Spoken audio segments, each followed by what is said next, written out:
সবাই তোমরা ছেলেরা এক জীবন বানায় নিছো মোবাইল। আহা, কত প্রযুক্তি পৃথিবীতে এই পর্যন্ত আসছে, কতটাই চলে গেছে, এটাও চলে যাবে, এটাও চলে যাবে, কিন্তু এই হায়াত, এই রাত, এই দিন, আমার জীবনের হিসাব, এটা কিন্তু থাইকা যাবে। আমি ছোটবেলায় টেলিগ্রাফ দেখছি, চলে নাই।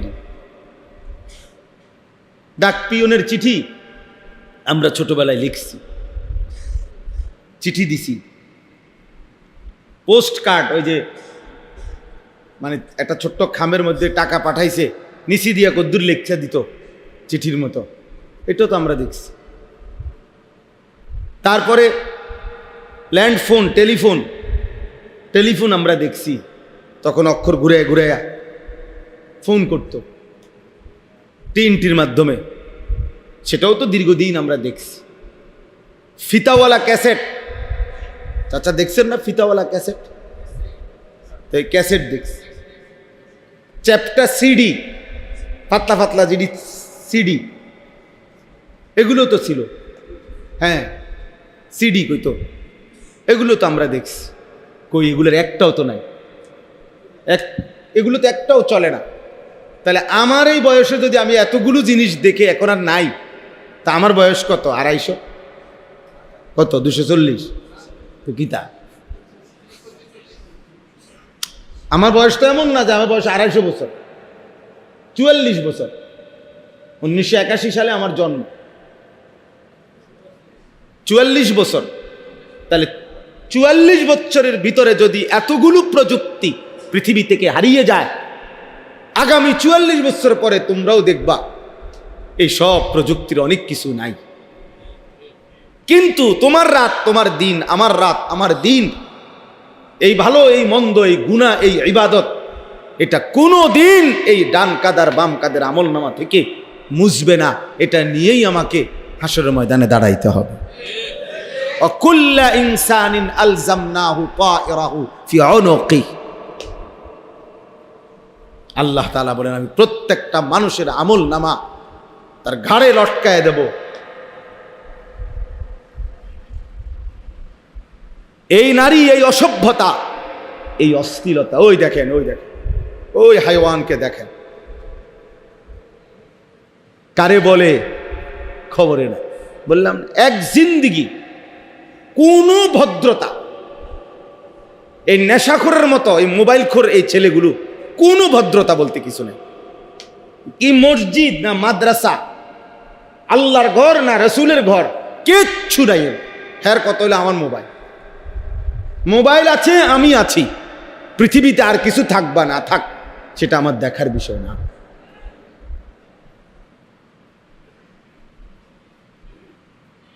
আর কিছু দেখার বিষয় না।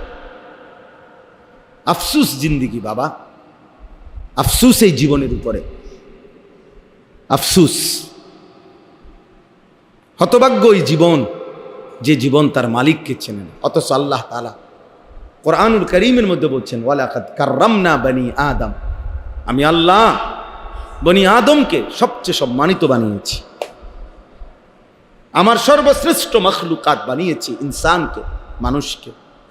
ওয়ালাকাদ কাররামনা বনি আদম, আমি আল্লাহই বনি আদমকে সম্মানিত করেছিলাম। আল্লাহ তাআলা এই কপাল পৃথিবীর কোনো কাজে লাগে না, মানুষের কোনো চাহিদা পূরণের জন্য কপাল লাগে না। আয় বলেন, উপার্জন বলেন, রোজগার বলেন, কামাই বলেন, উপার্জনের কোনো কাজে কপাল লাগে না। কপাল এটা আল্লাহ তাআলা, এই আমরা হাত পাও চোখ, হ্যাঁ, নাক কান, এগুলো বিভিন্ন কাজে আমাকে দরকার হয়।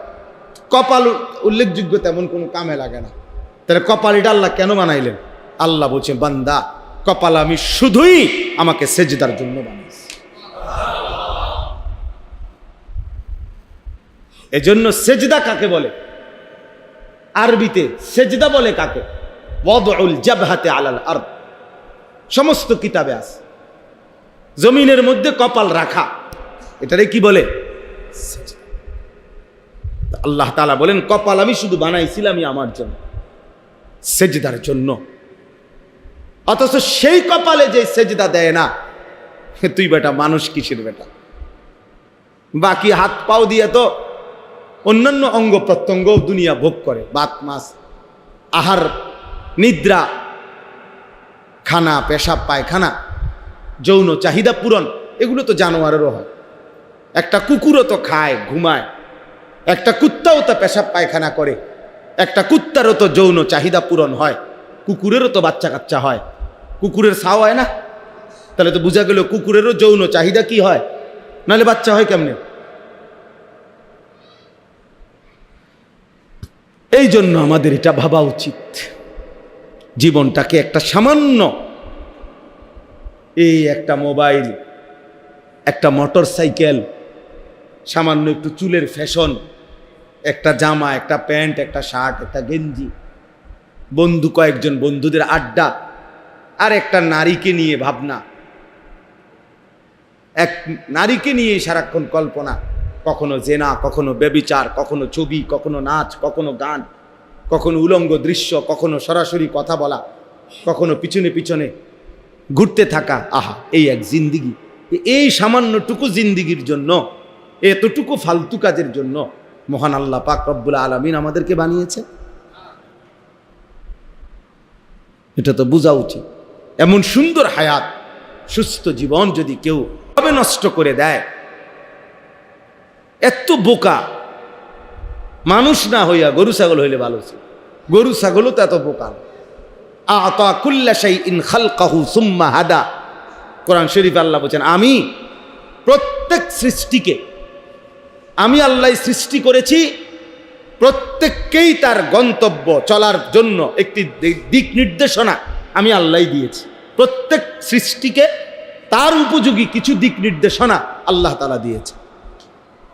এজন্য গরু হিসেবে চলার জন্য যে কদ্দুর দিক নির্দেশনা দরকার, আল্লাহ তাকে এটা দিয়েছে। একটা কুকুরকেও আল্লাহ তাআলা চলার জন্য একটা দিক নির্দেশনা দিচ্ছেন। এই জন্য কুকুর নইলে লাঠি দেখলে দৌড় দেয়। সে তো, এটা তো বুঝার কথা না, এটা লাঠি নাকি ফোম, সেইটা তো বুঝার কথা না, হ্যাঁ তো বুঝেই না। হ্যাঁ নইলে দৌড় মারে কা, লাঠি দেখলে দৌড় দেয় কা, খাবার দেখলে আগায় কা, ঠিক না চাচা? তাহলে বুঝা গেল তাকে তার উপযোগী চলার জন্য যেটুকু হেদায়েত দরকার, দিক নির্দেশনা দরকার, আল্লাহ তাকে ওটুকু দিচ্ছেন। আর পূর্ণাঙ্গ হেদায়েত আল্লাহ তাআলা ইনসানকে দান করেছেন। এজন্য কোরআনুল কারীমের মধ্যে আল্লাহ বলছে, ইন্না হাদাইনাহুস সাবিলা, ইন্না হাদাইনাহুস সাবিলা ইম্মা শাকিরান ওয়া ইম্মা কাফুরা। আল্লাহ বলেন, আমি মানুষকে চলার পথের, জিন্দেগির রাস্তার পুরা হেদায়েত আমি আল্লাহ দিয়েছি, আমি আল্লাহ দিয়েছি। ওয়া হাদাইনাহুন নাজদাইন, এই যে কোরআন শরীফের আয়াত, আল্লাহ তাআলা বলেন, আমি দুইটি রাস্তা আমি আল্লাহ তাআলা বলে দিয়েছি। আমি আল্লাহ তাআলা রাতও বলছি, দিনও বলছি। আমি বলেছি এটা আলো, এটা অন্ধকার, এটা হালাল, এটা হারাম, এটা জায়েজ, এটা না জায়েজ, এটা ইবাদত, এটা গুনাহ, এটা জান্নাত, এটা জাহান্নাম। আল্লাহ তাআলা বলেন, আমি এভাবে স্পষ্ট করে আমার বান্দাদের জন্য আমি বলে দিয়েছি, আমি কোনো কিছু বাদ দেই নাই। তাহলে মহান আল্লাহ পাক রব্বুল আলামিন আমাদেরকে সর্বশ্রেষ্ঠ সৃষ্টি মানুষ বানালেন এবং আমাদেরকে পূর্ণাঙ্গ হেদায়েত, দিক নির্দেশনা দিলেন। আল্লাহ তাআলা আমাদের জন্য বুঝাইয়া বলার জন্য নবী রাসূল পাঠালেন, আবার বুঝবার জন্য কিতাব দান করলেন, আবার গ্রহণ করার জন্য পূর্ণাঙ্গ সক্ষমতা সম্পন্ন অঙ্গ প্রত্যঙ্গ দান করলেন। তিনটা জিনিস আমার জন্য সর্বদা আছে, আমাদের প্রত্যেকের জন্য। এক হলো আল্লাহর হুকুম মানার উপযোগী একটা বডি আল্লাহ আমগরে দান করছেন। যত কিছু আল্লাহ হুকুম করছেন আমাদের শরীরের সাথে মানানসই। ইউরিদুল্লাহু বিকুমুল ইউসরা ওয়ালা ইউরিদু বিকুমুল উসরা। আল্লাহ বলে, বান্দা, একটা বিধান তৈরি করতে গিয়েও আল্লাহ বলে, বান্দা বিশ্বাস করো, তোমার জন্য কঠিন হোক আমি এটা চাইনি। আমি চাই নাই বান্দা, আমি তোমারে বানাইছি। আমি একটা হুকুম দিতে গিয়ে প্রতিটা হুকুমের ক্ষেত্রে আমি তোমার জন্য যেন সহজ হয়, আমি এটা চেয়েছি। আমি খেয়াল রেখে দিছি, আমি খেয়াল রেখেছি। মা জাআলা আলাইকুম ফিদ্দীন মিন হারাজ। আল্লাহ বলে দ্বীনের ব্যাপারে আমার বিধানের নামে আমি আল্লাহ তাআলা তোমাদের উপরে কোনো কঠিন বোঝা চাপিয়ে দেই নাই, একটাও না, একটাও না। আপনি আমারে সারাদিন বললেন, আল্লাহ তাআলা বলে দিনে বলছি রোজা রাখতে, তো রাত্রে বলছি তারাবি পড়তে, সন্ধ্যায় বলছি ইফতার করতে, তো শেষ রাত্রে বলছি সাহারি খাইতে। তুমি দেখো আমার হুকুমের মধ্যে ব্যালেন্স আছে, ভারসাম্যতা আছে। আমি আল্লাহ তাআলা একসাথে সব বোঝা চাপাই দেই নাই, একসাথে করি নাই। তাহলে আল্লাহ তাআলা আমাদেরকে আল্লাহকে মানার যোগ্যতা সম্পন্ন একটি শরীর স্বাস্থ্য দিয়েছেন। 2 নাম্বার হলো আমাদেরকে আল্লাহর রাস্তা, আখিরাতের রাস্তা বুঝিয়ে বলার জন্য প্রত্যেক যুগে আল্লাহ তার মনোনীত বান্দা, যাদেরকে নবী রসুল এবং নবী রসুলদের পরবর্তী উলামায়ে কেরাম আল্লাহ তাআলা সব যুগে পৃথিবীতে রেখেছেন। আপনারা একজন চাচা বলেন, ছোটবেলায় শুনছেন কিনা কোনোদিন যে আজ থেকে 100 বছর আগে একবার এমন হয়েছিল যে পৃথিবীতে কোনো হুজুর নাই? এমন ঘটনা শুনছেন? বোঝেন নাই? আপনি শুনছেননি জীবনে কোনোদিন যে বিশ্বাস করেন 1992 সালে একবার 6 মাস এরুম হয়েছে যে কি নাই, কোনো হুজুর নাই পৃথিবীতে? এমন ঘটনা পেয়ে না থাকতে পারে, কিন্তু হুজুর থাকবে না। আদা রসুন না থাকতে পারে, চাল ডাল কম হয়ে যেতে পারে, কিন্তু পৃথিবীতে আল্লাহর জমিনে মানুষের হেদায়েতের জন্য, মানুষকে আল্লাহর পথ বলার জন্য নবী এবং রসুল এবং তাদের পরবর্তী উলামায়ে কেরাম আল্লাহ তাআলা সর্বযুগে আল্লাহর কুদরতিভাবে ধারাবাহিক চালু রাখছে। সুম্মা আওরাসনাল কিতাবাল্লাযীনা ইসতাফাইনা মিন ইবাদিনা, এটা কোরআন শরীফে আছে। আর 3 নাম্বার হলো বুঝবার জন্য আল্লাহ তাআলা আসমানি কিতাব ওয়াহি, আল্লাহর আসমানি ওহি সর্বদাই পৃথিবীতে জমিনের মধ্যে রেখেছে। গত 1450 বছর থেকে যখন থেকে কোরআন নাজিল হয়েছে আজকের এই দিন পর্যন্ত পৃথিবীতে কোরআনুল কারীম একদিনের জন্য নিশ্চিহ্ন হয় নাই, হবেও না, হবেও না। তাইলে কি সমস্যার কারণে যুবক ছেলেরা তোমাদেরকে বলি, বাবা বয়স্ক বাবা আপনাদেরকেও বলি, কি সমস্যার কারণে আপনাদের এই ছেলেরা 1 ওয়াক্ত নামাজ পড়ে না? আপনি জবাব দেন। কি নামাজ পড়ার মতো যোগ্যতা তার শরীরে নাই? বুঝাইয়া বলার জন্য কি কোনো হুজুর নাই? বুঝবার মতো কি কোনো কিতাব জমিনে নাই? কি ছিল না? কি সমস্যার কারণে? কি সমস্যা? হাসরের ময়দানে জবাব দিতে হবে, বাবাকেও জবাব দিতে হবে, সন্তানকেও জবাব দিতে হবে, সন্তানকেও জবাব। আমারও 2 ছেলে আছে, ফজরের নামাজের জন্য প্রতিদিন উঠাইতে আমারও কষ্ট হয়। আমার ছোট ছেলের বয়স 7 বছর, 7.5 বছর, কিন্তু যতক্ষণ না উঠে দরকার হলে 10 বার ডাক দিয়া হইল দাঁড়ায় থেকে উঠাইয়া উজু করে এরপরে একসাথে বাপফুত মসজিদে যাই। এটা আমার জিম্মাদারি, আমার উঠাইতে হবে আমার বাচ্চাকে, এটা আমার দায়িত্ব। আমার সন্তানের নামাজ শুধু তার নামাজ না, আল্লাহর কসম আমার সন্তানের সেজদার মধ্যে তারও আখিরাত, আমারও আখিরাত। আমার বিবির পর্দার মধ্যে আমারও আখিরাত, বিবিরও আখিরাত। আমার স্ত্রীর বেপর্দার কারণে তাকেও জবাবদিহি করতে হবে, স্বামীকেও জবাবদিহি করতে হবে। আমার ছেলের বেনামাজি জিন্দিগির কারণে, অসভ্যতার জিন্দিগির কারণে বাপকেও সমপরিমাণ জবাবদিহি করতে হবে। আমনে বাপ হইছেন, লগের রোমে ঘুমাইছেন, আমনের ফুতে পাশের রোমে সারা রাত উলঙ্গ ছবি দেখে মোবাইলে, আমনে বইয়ে বইয়ে সিরা সাবান, হ্যাঁ অপদার্থ। আপনি বুঝেন না, আপনি সিরা খান, আপনি বুঝেন না। আপনার চেহারা, পুতের চেহারা দেখলে বোঝেন না যে এই জানোয়ারের মতো চেহারা কই বানাইলো? কোন কার চুল এগুলো? ভাইয়া বলো, বলো মিয়া, একটা ছেলে বলো। মুসলমানের ঘরে যদি জন্ম নিয়ে থাকো বেটা, ফিলিস্তিনের যদি 1 ফোঁটা রক্ত দেখে থাকোস বেটা, মায়ের বুকের রক্ত যদি দেখো, গাজ্জার মুসলমানের রক্ত যদি তোমার কলিজার মধ্যে দেখো, একবার যদি কোনো চোখে ইসরায়েলের ইহুদি কুত্তাদের এই জুলুম যদি দেখবার পর তুই মুসলমানের বাচ্চা হইলে এমন চুল রাখবার কথা ছিল না বেটা।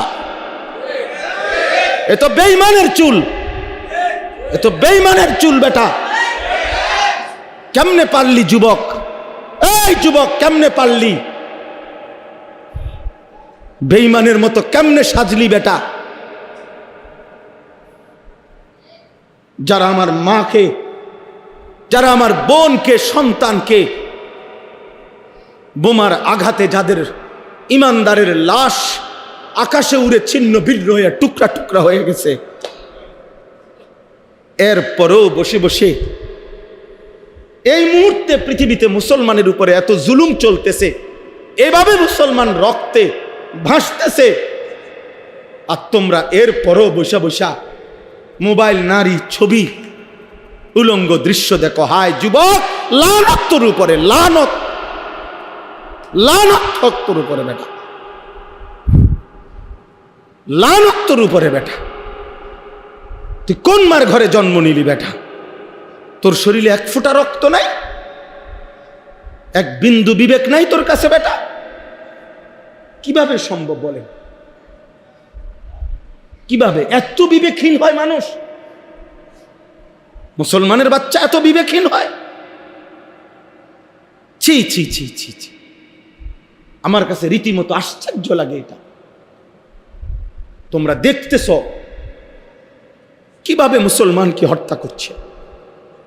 সেই আমরা শুনছি, কিতাবে পড়ছি, উহুদের যুদ্ধে হযরত হামজা, নবীর চাচা, উনারে কাইটা টুকরা টুকরা করে ফেলছে। আজ আবার আমরা ফিলিস্তিনে দেখলাম, গাজাতে দেখলাম, ইমানদারের লাশ টুকরা টুকরা হয়ে গেছে, মুমিনের লাশ। আর তোমরা চুলের ফ্যাশন করো। কোন ছাগলে দেখে তোমাদের এসব চুল? এই ছেলেরা বলো মিয়া, একটা ছেলে দাঁড়ায় বলো, কোন পাগলে বেটা তোর চুলিটি দেখে বেটা? কোন পাগলে দেখে বেটা? মাতাল কেন রাখলি বেটা বেঈমানের মতো চুল বেটা? তুই মুসলমানের মায়ের দুধ খাস নাই বেটা? এই জন্য আজকে যদি লজ্জা থাকে, যদি এক পবিত্র মায়ের দুধ খাইয়া থাকো, আমি বললাম, তাহলে এই চুল কাইটে ফেলো, সমান চুল রাখো। বেঈমানের মতো সাজবা কেন? এগুলো তো কাফেরের সাজ। খ্রিস্টান খেলোয়াড় তোমার প্রিয় হবে কেন? বেঈমান খেলোয়াড় তোমার প্রিয় হবে কেন? ছি ছি ছি ছি। মুসলমান তো তাকে বলে প্রয়োজনে সে না খেয়ে মরে যাবে, প্রয়োজনে পেটে পাথর বাঁধবে, তো বেঈমানের কাছে মাথা নত করবে না। জানো না ছেলেরা, ফিলিস্তিন হারবে না, ফিলিস্তিনই জিতবে। হ্যাঁ ইনশাআল্লাহ, গাজার মুসলমানই জিতবে। ইসরায়েলের কুত্তারা আজ কিংবা কাল হেরেই যাবে ইনশাআল্লাহ। মুসলমান এখনো মরে নাই, রক্ত দিচ্ছে, শুধু শহীদের খুন ঝরতেছে, কিন্তু হেরে যায় নাই। ইসরায়েল জিতে নাই, ফিলিস্তিন হারে নাই। ইমানদার মুজাহিদ মাটির নিচে হাজার হাজার আছে, রেডি আছে। চূড়ান্ত লড়াই হবেই হবে ইনশাআল্লাহ।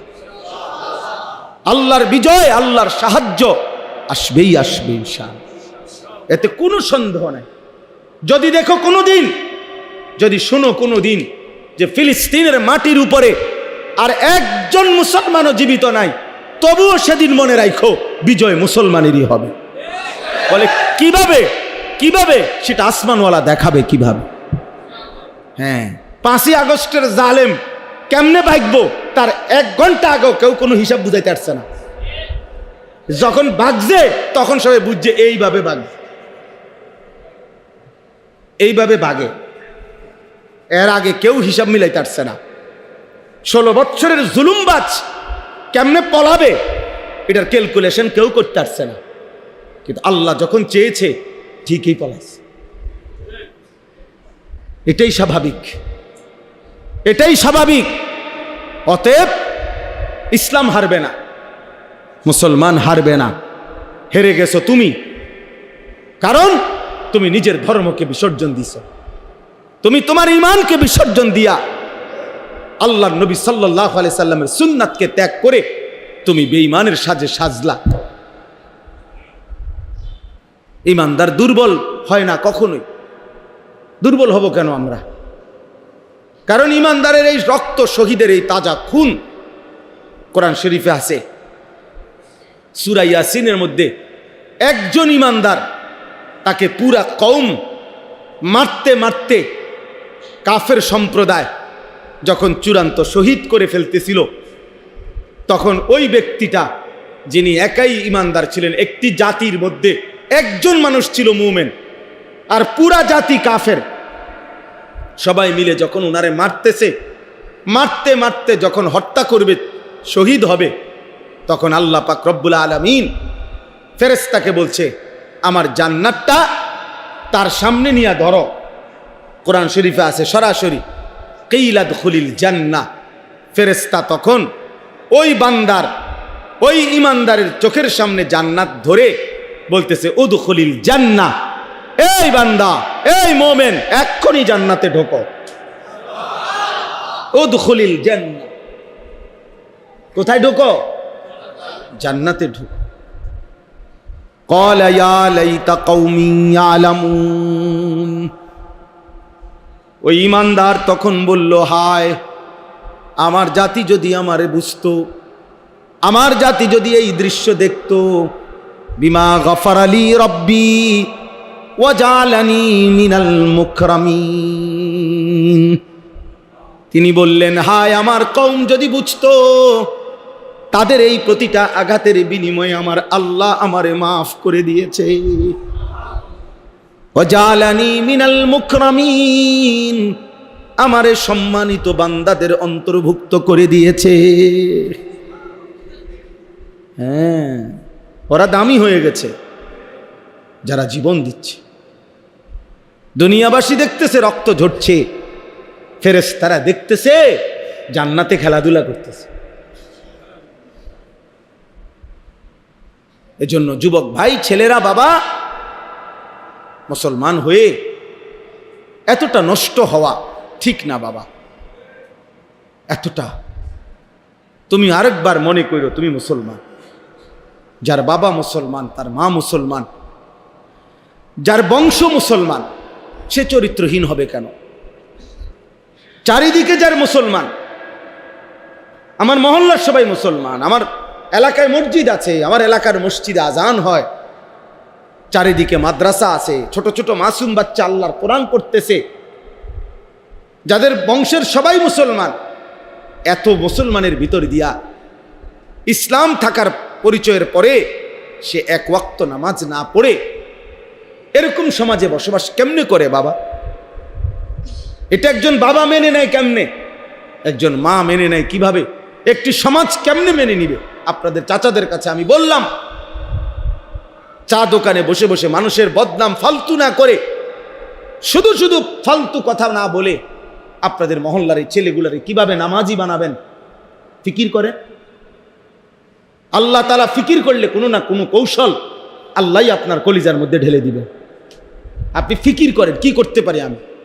আরে 30 বছরেও যদি আমি একজন আল্লাহর বান্দাকে যদি আল্লাহর দিকে ফিরাইতে পারি, খোদার কসম, রাসূলুল্লাহ সাল্লাল্লাহু আলাইহি ওয়াসাল্লাম বলছে, গোটা আরবের সমস্ত দামি ওট যদি তোমারে দেওয়া হয় হাদিয়া, তার চাইতেও বেশি উত্তম তোমার দ্বারা একজন ব্যক্তি আল্লাহর পথ পাওয়া। ফাওয়াল্লাহি লা আন ইয়াহদিয়াল্লাহু বিকা রাজুলান ওয়াহিদান খায়রুন লাকা মিন হুমুরিন নাম। একজন। তাইলে আমাদের প্রত্যেককে কি বলছে যে কমপক্ষে 10,000 মানুষকে তুমি হেদায়েত করতে হবে। তো অসুবিধা কি? আমার অসুবিধা কি? আমার মেহনত না দরকার, আমি পরিশ্রম করে যাই, আমি বলে যাই, আমি কালেমার ফেরি করলাম, আখিরাতের ফেরি করলাম। হেদায়েত তো দিবে আসমানওয়ালা, সিদ্ধান্ত ফয়সালা তো দিবে কে? আল্লাহ। আল্লাহ। আমার সমস্যা কি? আমার তো নেকি হবে। আমার 30 বছর বলার দ্বারা যদি কেউ আল্লাহর দিকে না ফেরে, অসুবিধা কি?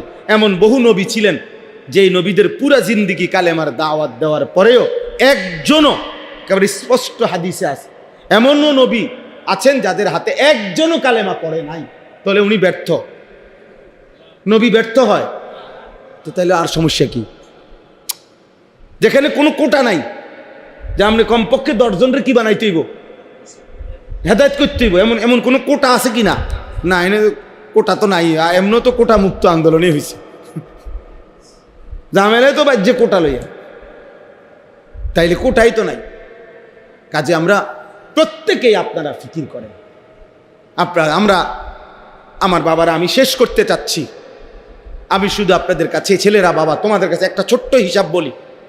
প্রিয় সন্তান, আমার কথাটা একটু মনোযোগ দাও, সবাই গাফলতি করো না বাপ, বিপদের মুহূর্তে খামখেয়ালি করতে নাই, তাহলে আল্লাহ তাআলা নারাজ হয়।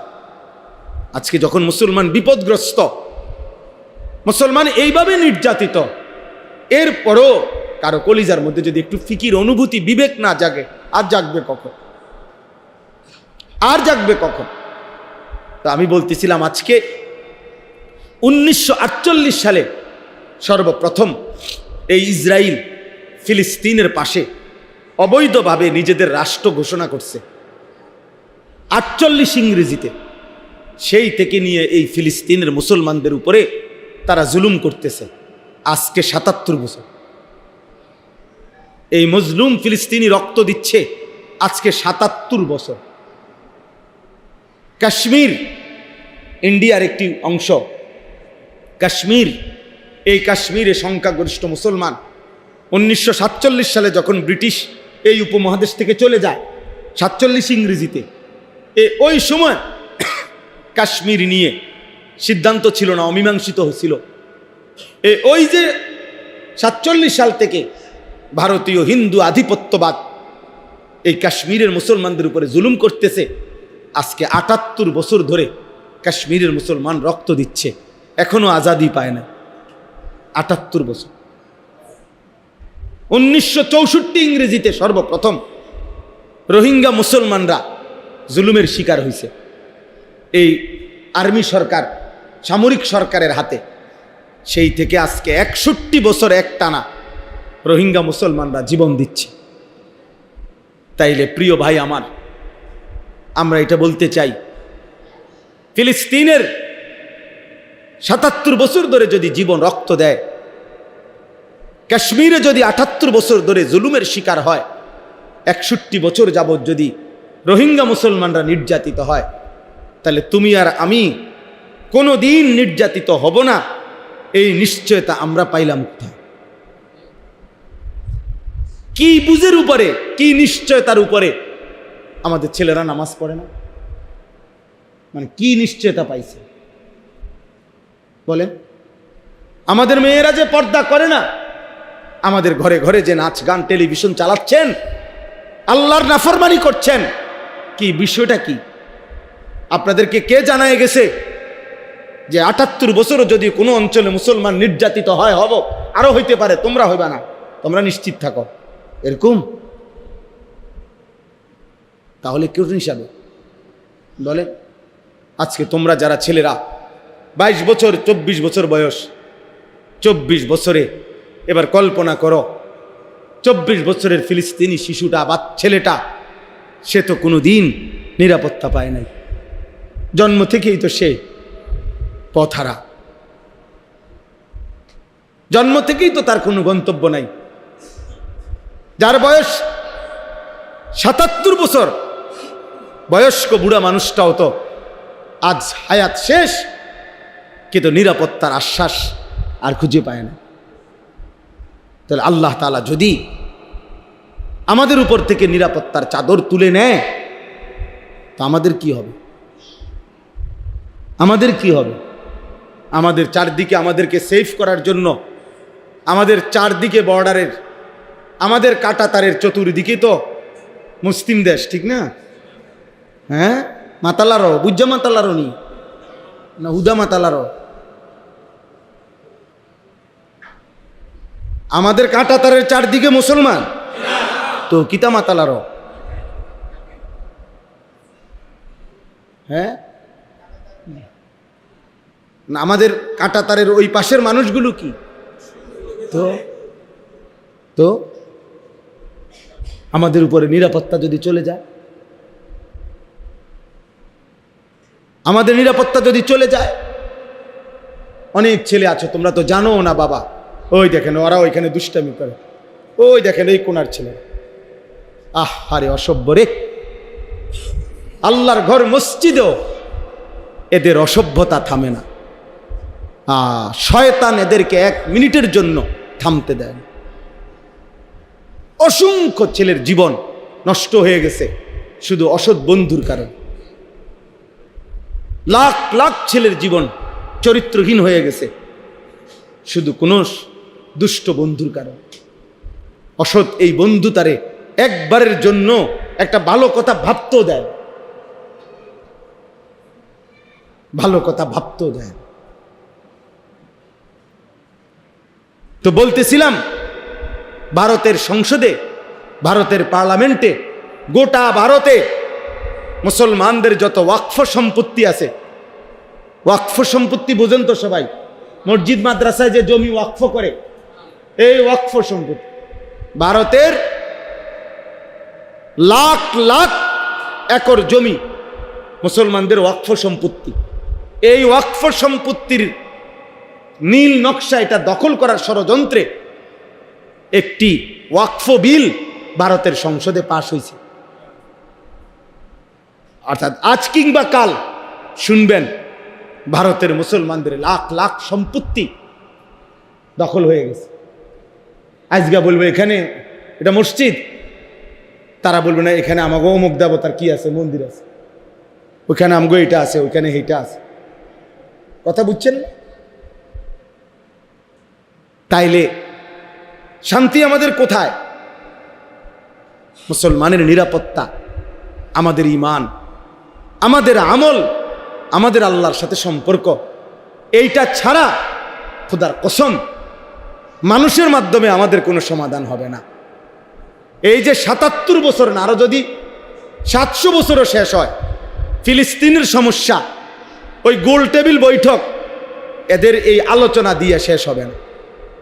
আল্লাহ পাকের সরাসরি মদদ আর মোমেনের এই তাজা খুনের বিনিময়ে ইনশাআল্লাহ ফিলিস্তিনের বিজয়ের ভিত রচিত হবে, ইনশাআল্লাহ হবেই হবে ইনশাআল্লাহ। এই জন্য আজকে আমি যে যেটুকু বুঝলো সবাই একসাথে বুঝবে, আমরা এটা মনে করি না, আমরা এটা বুঝি যে সবাই একসাথে বুঝবে না, কিন্তু কোনো একটা ছেলেও যদি বুঝো, একজনই, তো তুমি বাবা মনে করো আল্লাহর ওয়াস্তে আগামীর ইসলামের জন্য, মুসলমানের নিরাপত্তার জন্য, ইসলামের বেঁচে থাকার জন্য তুমি নষ্ট হয়েও না, নষ্ট হয়েও না। উঠতি গাছ যদি নষ্ট হয়ে যায় তো বড় হবে কেমনে গাছ? এই জন্য উঠতি গাছকে তো, চারা গাছকে তো মানুষ ট্যাংরা বেড়া দিয়ে আটকায়, ছোট একটা বাঁশের কঞ্চি দিয়া রশি দিয়া বাইন্দা দেয়, প্রতিদিন সকাল সন্ধ্যা পানি দেয়, কারণ চারা গাছকে খুব যত্ন করে বড় করে দেয়। আর তোমরা উঠতি বয়সের ছেলে, 14, 15, 16 বৎসর, এত অল্প বয়সে যদি তোমরা এত চরিত্রহীন হয়ে যাও, 18 বৎসর হতে হতে যদি এত নারী, এত ছবি, এত উলঙ্গ দৃশ্য দেখে ফেলো, বাকিটা জীবন কেমনে চলবা? বাকি হায়াত কেমনে চলবে? তাইলে এই জন্য আমি অনুরোধ করলাম, আজকে এই ইসলাহি মজলিসে আমরা প্রত্যেকেই ভাবি, বাবারা যারা আছেন, আপনারা আপনাদের ছেলে মেয়ের নামাজ, আপনাদের স্ত্রীর পর্দা, আপনাদের ঘরের মানুষগুলো কিভাবে নামাজ পড়বে, আল্লাহকে চিনবে, এটার ফিকির করে। আপনি বলিয়েন না যে কোনো বুদ্ধি নাই, না, তাইলে হবে না। হতাশা মোমেনের জন্য কুফরি, এটা মনে রাখবেন, এটা গুরুত্বপূর্ণ কথা। মানে হতাশ হওয়া, হতাশ না হুজুর, যত কথাই কোন আর হইতো না, এটা তো আপনি কি বললেন? হতাশা। হতাশা মোমেনের জন্য কুফরি। কোরআন শরীফের আয়াতে যে হতাশ হয় সে মোমেন হয় না, মোমেন হয়, মোমেন হতাশ হতে পারবে না। কারণ প্রতিটা অন্ধকার, মনে রাখেন, সুড়ঙ্গ যত লম্বাই হোক, অন্ধকার যত লম্বাই হোক, সুড়ঙ্গের শেষ মাথায় আলো আছে, আছে না আলো? অন্ধকারের শেষ মাথায় কি আছে? আলো আছে। অতএব মুসিবতের শেষ মাথায় যে কোনো দিন বিজয়ের আলো আছেই আছে। ইন্না মাআল উসরি ইউসরা, আল্লাহ বলছেন ইউসর আসবেই। এই জন্য আমরা যদি প্রত্যেকে চেষ্টা করি, আমার এই অনুরোধটাই, ছেলেরা তোমাদেরকেও বলি, বাবা তোমাদের আবারও বলছি, এই চুল ছেড়ে দাও। তোমরা কমপক্ষে এতটুকু প্রমাণ করো যে তুমি মুসলমান, তোমার কলিজায় মুসলমানের প্রতি ভালোবাসা আছে, আল্লাহর প্রতি, রাসূলুল্লাহ সাল্লাল্লাহু আলাইহি সাল্লামের প্রতি। তুমি যদি স্লোগান দাও তো ফিলিস্তিনের পক্ষে, আর ইসরায়েলের ইয়াহুদিরা যদি তোমার এই লেবাস দেখে ওরা হাসবে, ওরা জিজ্ঞেস করবে যে বাবা কার মতো সাইজা কারে গাইলাও। তোমার যদি জিজ্ঞাসা করে তুমি যে কই, সাবধান। আরে শত্রু, ইসলামের শত্রু যদি তোমারে জিগায় যে হে ইসলামের বন্ধু, পেশাব কইরা ফানি লওনি,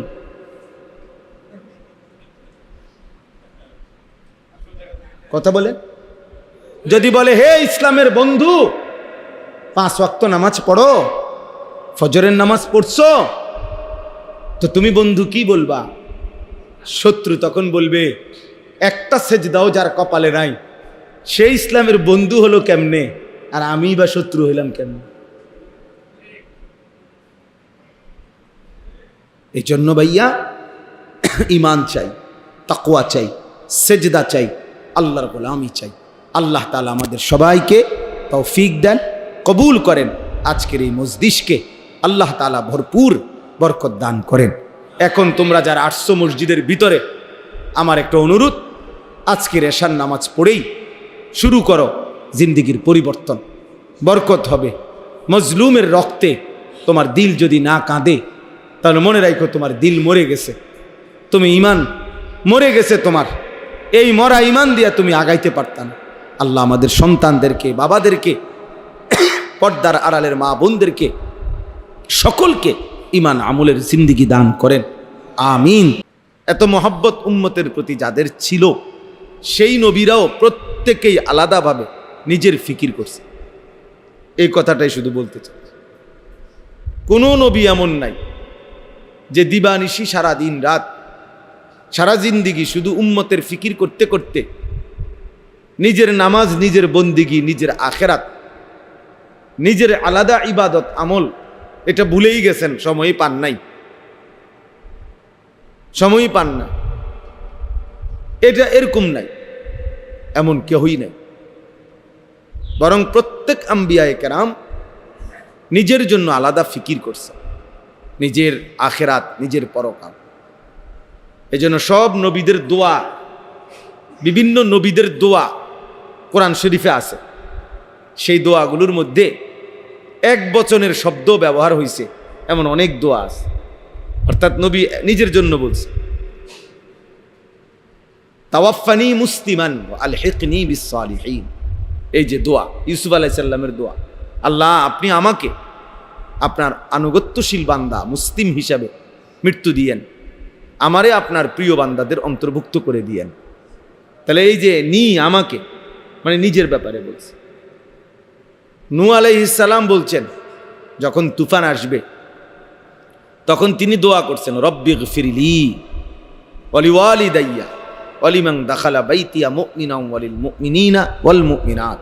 আল্লাহ আমাকে মাফ করে দেন, এরপর আমার মা বাপকে মাফ করে দেন, এবং যে কয়জন ইমানদার পুরুষ এবং নারী আমার দলভুক্ত হয়েছে তাদেরকে মাফ করে দেন। তাহলে ভাঙ্গিয়া ভাঙ্গিয়া বলছে, আমাকে মাফ করে দেন, আমার মা বাপকে মাফ করে দেন, এরপরে ইমানদার নারী পুরুষকেও মাফ করে দেন। আলাদা খেয়াল করছে নিজের কথা। ইব্রাহিম আলাইহিস সালাম দোয়া করছেন, কোরআন শরীফে আছে, রব্বানাগফিরলি ওয়ালিওয়ালিদাইয়া ওয়ালিল মুমিনিনা ইয়াওমা ইয়াকুমুল হিসাব। এই যে আল্লাহ আপনি আমাকে মাফ করে দেন, রব্বানাগফিরলি ওয়ালিওয়ালিদাইয়া আমার মা বাপকে মাফ করে দেন, ওয়ালিল মুমিনিন সমস্ত মুমিনদেরকে মাফ করে দেন। তাহলে আলাদা আলাদা বলছে কিনা? আলাদা আলাদা। তাহলে বোঝা গেল নিজের ফিকির ভুলে যাওয়া। 60 বছর সংসার করতে করতে উনি নামাজ পড়তে আসছেন, ওটা সালাক। 60 বছর জিফুত মানুষ করতে করতে, বাড়ি ঘর বিল্ডিং করতে করতে উনি আর হালাল হারামের পার্থক্য করার সুযোগ পাইছেন। সংসারের লাগে সুদ খাইছে, জিফুতের লাগে। জিফুতের মুখে হাসি ফুটাবার জন্য কিস্তি নিছে। 2 নম্বরই 3 নম্বরই হালাল হারাম মিশ্রিত করছে। মানে এর অর্থ কি? সন্তানের ভালো দেখতে গিয়ে নিজের আখিরাত নষ্ট করে দিছে, নিজের কথা ভুলে গেছে, নিজের কথা ভুলে গেছে। 18,000 টাকা 12,000 টাকার বেতন চাকরি, এটা করতে গিয়ে 1 ওয়াক্ত নামাজ পড়ার টাইম পাইছে না। সামান্য একখান সাদওয়ানদারি করতে গিয়ে দিন শেষে সারা দিন বেচ্চা সব যাইয়া থুইয়া টাকা নলে 300-400 লাভ হয়, এইটুকুর জন্য 1 ওয়াক্ত নামাজ পড়তে পারে না। সংসার করে বড়া, সংসার সাজায়, নিজের আখিরাত বরবাদ করে দিছে, নিজের আখিরাত বরবাদ করে দিছে। এই যে নাফরমানি, এই যে মূর্খতা, এর চাইতে বড় মূর্খতা আর কি? এই সংসারের জন্য হুজুর আমি কি না করছি? কি করছেন কোন? বিল্ডিং করছি, জমি কিনছি, ছেলে বিদেশ পাঠাইছি, মেয়ে বিয়ে দিছি, 10 শতক জায়গা লইছি, রাস্তার লগে আরো কদ্দুর জায়গা কথাবার্তা কইতেছি, আশা করি দিয়ে দিব।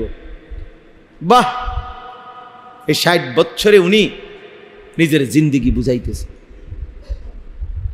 হালাল হারামের কোনো পার্থক্য নাই। তাহলে এই যে বেফিকির, নিজের ভুলে যাওয়া, নিজের কবর, নিজের আখিরাত, নিজের পরকাল, এর চাইতে বোকামি আর কিচ্ছু না। এই জন্য আমি সবার কাছে অনুরোধ করলাম, আমার আজকের বয়ানের জন্য না, শুধু সবসময়ের জন্য এটা বললাম, আমাদের এটা উচিত এ কথা খেয়াল রাখা। আমার ঈমান, আমার নামাজ, আমার ইবাদত, আমার মুআমালাত, আমার লেনদেন শতভাগ ঠিক রেখে অন্যের কল্যাণ, অন্যের কল্যাণ আমি আমার স্ত্রী সংসারের জন্য করব, মানুষের জন্য করব, কিন্তু এর কারণে আমার নিজের ঈমান আখিরাত 1 জাররা পরিমাণও নষ্ট হইতে পারবে না। আমি আপনার পেশাবের উপরে দাঁড়াই আপনার মধু খাওয়াবো কেন?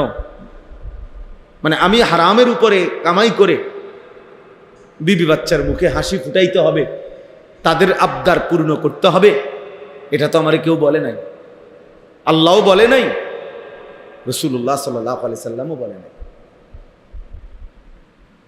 এই জন্য এটা বোঝা উচিত আমার। তোমরা বৈশা বৈশা বাবা, আপনি আপনার সাথের এই ছেলেদেরকে দেখেন, ওদেরকে এখানে আনছেন কি উদ্দেশ্যে বলেন? ওরা আপনার পাশে দাঁড়ায় রয়েছে কি উদ্দেশ্যে? সবাই মিলে এই একটা মোবাইল নিয়ে যদি সবাই ব্যস্ত থাকো ভাই ছেলেরা, আল্লাহর কথা শুনবা কখন? কার জন্য এগুলা উঠাও? তোমার এগুলা কোন ফাগলে দেখবো? এগুলা কার মোবাইল নাই, কার কাছে ওয়াজ নাই? প্রত্যেকে একটা একটা মোবাইল ধরে রাখছো, তো তোমার নিজের ফিকির কই? এগুলা দিয়ে তো মানুষের উপকার করবা, নিজের। এই জন্য স্ট্যান্ড ছাড়া যে মোবাইল হাতের, একজনও মোবাইল তুলবা।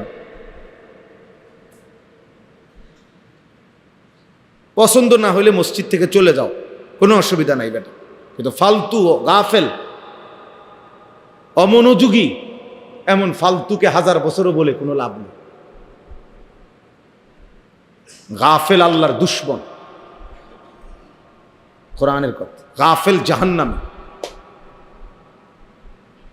কোরআন শরীফে আছে। ওই যে ওই এই ছেলে অপদার্থ কোথাকার বেটা,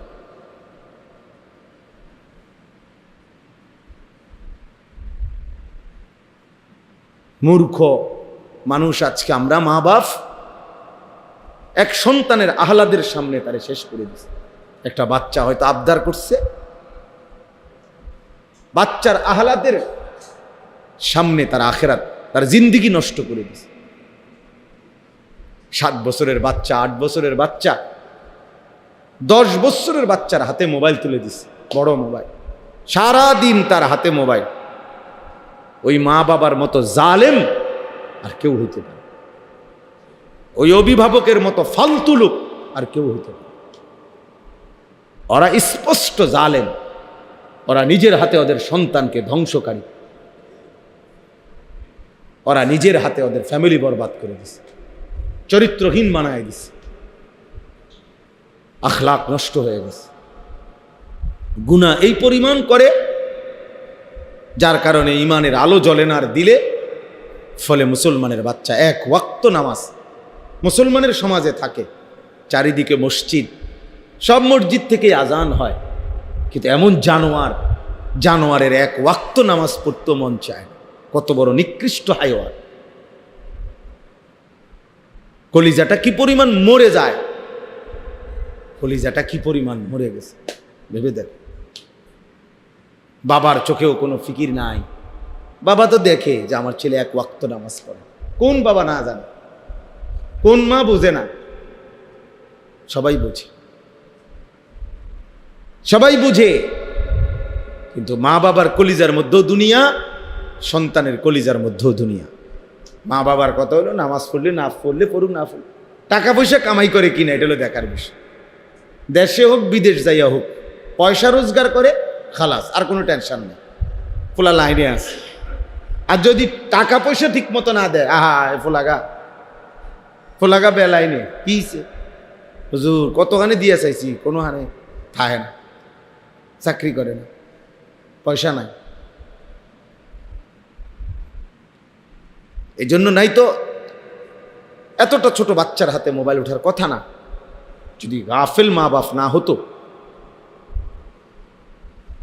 গাফেল না হতো, আপনি বলবেন আমি আমার ছেলের সাথে পারি না, হুজুর বলছি শুনে না, মিথ্যা কথা, 100% মিথ্যা কথা, 100 মিথ্যা কথা। পারছেন না মানে আপনি কি ব্যাড হইতে হয়েছেন? আপনার 8 বছরের বাচ্চার আহ্লাদ, তারই আপনি সংশোধন করতে পারেন না, আমনের মতো আকামলা দিয়ে হইব কি তা? হ্যাঁ, আপনি কি আমনের মতো বেড়া দিয়ে হইবটা কি? আপনার 12 বছরের ছেলেটাকেই আপনি নিয়ন্ত্রণ করতে পারলেন না। আপনার চোখের সামনে নিজ ঘরে আপন ঘরে ঘুমাইয়া বাপ মা জীবিত, খোদার 1 বছর চলে যায়, কোনোদিন ফজরের নামাজ পড়ে না।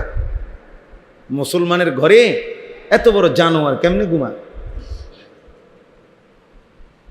হ্যাঁ, মুসলমানের ঘরে এত বড় হাইওয়ান কিভাবে ঘুমায় বলেন বাবা? মূল কথা এটাই।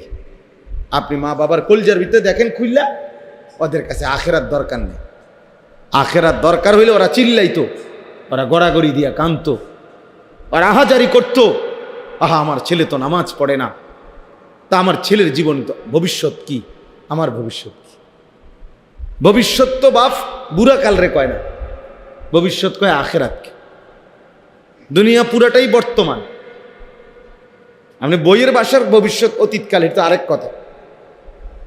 বইয়ের ভাষায় তো অনেক কিছুই আছে, অনেক বই, অঙ্ক বইয়ের মধ্যে তো লেখা আছে 1 কেজি চাইলের দাম ধরি 1 টাকা, ধরেন নাম যাইয়া বাজারে কর না যে বই লেখছে। অঙ্ক মিলাইতে গিয়ে লেখে না যে ধরি 1 কেজি চাউলের দাম কি, একটা ধরেন না, ধৈর্য যান না বাজারে। আমরা কন্যাইয়া সোজা করে লেগে বেড়াচ্ছেন, মস্কারি করবার জায়গা পাও না। তাইলে বাস্তবতা হইল ভবিষ্যৎ তো আখেরা, দুনিয়া পুরাটাই বর্তমান। এই জন্য কোরআনুল কারীমের মধ্যে আল্লাহ তাআলা স্পষ্ট বলছেন, ওয়াল তানজুর নাফসুম মা কদ্দামাত লিগাদ। আগামীকাল ভবিষ্যৎ, আগামীকাল ভবিষ্যতের জন্য আজকের দুনিয়া থেকে তুমি কি পাঠিয়েছ বান্দা, এটা হিসাব রেখো। তাহলে আগামীকাল ভবিষ্যৎ বলতে আল্লাহ তাআলা কিয়ামতকে বুঝাইছে, আখিরাতকে বুঝাইছে, আখিরাতকে বুঝাইছে।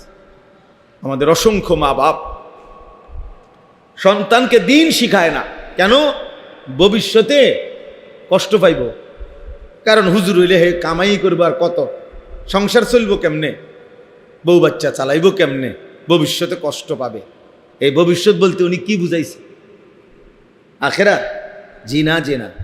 উনি বুঝাইছে 40 বছর পরের হায়াত, কর্মজীবন আর কি, বিবাহ পরবর্তী জিন্দিগি, এটারে উনি বলছে ভবিষ্যৎ। না, বিবাহ পরবর্তী জিন্দিগি ভবিষ্যৎ না। ভবিষ্যৎ শুধুই কেবল আখিরাত। ভবিষ্যৎ শুধুই কেবল কি বলেন? আখিরাত। আল্লাহ কোরআনে বলছেন মা কদ্দামাত লিগাদ, আগামীকাল ভবিষ্যতের জন্য আজকের দুনিয়া থেকে তুমি কি পাঠিয়েছো, বান্দা হিসাব রেখো, হিসাব রেখো। এজন্য প্রিয় ছেলেরা, গুনাহ করতে পারাকে চালাকি মনে করো না। গুনাহ চালাকি না, গুনাহ অসভ্যতা। নারী দেখো, ছবি দেখো, নাটক দেখো, জিনা দেখো, ব্যভিচার দেখো, উলঙ্গ দৃশ্য দেখো, সারাদিন মোবাইলে নাচ গান যারা দেখো, এক ওয়াক্ত নামাজ পড়ো না, পড়তে মনও চায় না, কেউ তোমারে ডাকেও না, মাও না, বাপও না, গ্রামবাসীও না, পাড়ারও না, কেউ তোমারে কদ্দুর ফেরাইতেও চাইতেছে না, কেউ তোমারে ডাকে না, এমন অভিশপ্ত, এমন মালউন কেমনে হইলা? কারণ একটাই তোর উপরে আল্লাহর লানত পড়ছে, এই জন্য তোরে আর কেউ ডাকে না। আমার মা 70 বছর বয়সে আমার এখনো জিগায়, আমার আম্মা বাইচা আছে, আমি প্রায়ই বলি আমার মায়ের বয়স 70-75 হবে, বুড়া হয়ে গেছে, মা একদম অসুস্থ, এখনো আমার মা আমারে জিগায়, ফুত নামাজ উঠছনি, নামাজ উঠছনি, খোদার কসম। আমার বয়স 44 বছর, মা আমাকে আজও জিজ্ঞেস করে, ফুত নামাজ উঠছনি, তোমারে ডাকে না কেন? কেউ তোমারে, কারণ অভিশপ্ত জীবন, আল্লাহর গুনাহ, আল্লাহর নাফরমানি অব্যাহত করার কারণে আল্লাহ তাআলা রহমের দৃষ্টি তার থেকে সরায় দিছে। এজন্য গোটা মাখলুকাতের কাছে সে ঘৃণিত। এটা হাদিস। রাসূলুল্লাহ সাল্লাল্লাহু আলাইহি সাল্লাম বলেন, আল্লাহ যখন কাউকে ভালোবাসে, আল্লাহর ভালোবাসার ঘোষণা আল্লাহর গোটা সৃষ্টির কাছে পৌঁছে যায়, গোটা মাখলুকাত তখন তাকে ভালোবাসে। আবার আল্লাহ যখন কাউকে অপছন্দ করে, তো গোটা সৃষ্টির কাছে এই অপছন্দের ঘোষণা পৌঁছে যায়, গোটা সৃষ্টিই তাকে অপছন্দ করে। তখন অপরিচিত মানুষও তারে দেখলে কয়, কিরে, তারে দেখতে তো বোঝা যায় ফুটটা ঘর, বাবা ঘর তো দেখলেই মনে হয়, দেখলেই তো বোঝা যায় ডাইল ঘর, দেখলেই তো বোঝা যায় বেনামাজ। আমি তো সবসময় বলি যে আমি এখন দাঁড় করাই, তোমরা কারা কারা আজকের নামাজ পড়ো নাই, আমি বলি আমি ইনশাল্লাহ দাঁড় করাইতে পারো। 30 জন দাঁড় করাইলে আশা করি 28 জন ঠিক হবে, 2-1 জন হয়তো ভুল হইতে পারে। বেনামাজি অসভ্যকে চিনা যায়, বেনামাজির চেহারায় কোনো দয়া মায়া থাকে না, বেনামাজির মায়ের চেহারায় কোনো আদর স্নেহ থাকে না। এ আল্লাহর অভিশপ্ত বান্দা, মালউন রাজিম বান্দা, অভিশপ্ত বান্দা। যার কপালে সেজদা নাই সে অভিশপ্ত। কেন? প্রমাণ কি? কোরআন। যেদিন থেকে ইবলিস সেজদা দেয় নাই, সেদিন থেকেই আল্লাহ তাকে বলছে, আজকের থেকে তুমি রাজিম, অভিশপ্ত। এর আগে বলে নাই। কি ছুটে গেছে? সেজদা ছুটে গেছে, একটা সেজদা দেয় না। আদম আলাইহিস সালামকে 10টা সেজদা করতে কইছিল, একটা সেজদা দেয় নাই। আল্লাহ তাআলা বলছে, ফখরুজ, বের হও, ফা ইন্নাকা রাজিম, তুমি অভিশপ্ত, রাজিম। আউযু বিল্লাহি মিনাশ শাইতানির রাজিম, বিতাড়িত, মারদুদ, অভিশপ্ত শয়তান। প্রিয় ছেলেরা, বাবারা, এটা বোঝা উচিত। এই আপনাদের যারা বাবা আছেন, আপনাদেরও বোঝা উচিত, আপনাদের যাদের ছেলে মেয়ে নামাজ পড়ে না, পর্দা পুশিদা নাই, হালাল হারামের কোনো পার্থক্য নাই, আপনাদের জিন্দিগি একটা ব্যর্থ জিন্দিগি, ফালতু একটা জীবন নিয়ে কবরে যাবেন। ফালতু ঘর বাড়ি কইয়া লাভ নাই, বিল্ডিং কইয়া লাভ নাই। এজন্য আমি বলছি, আমাদের ব্যক্তিগত সংশোধন, ফিকির করা খুব জরুরি, খুব জরুরি।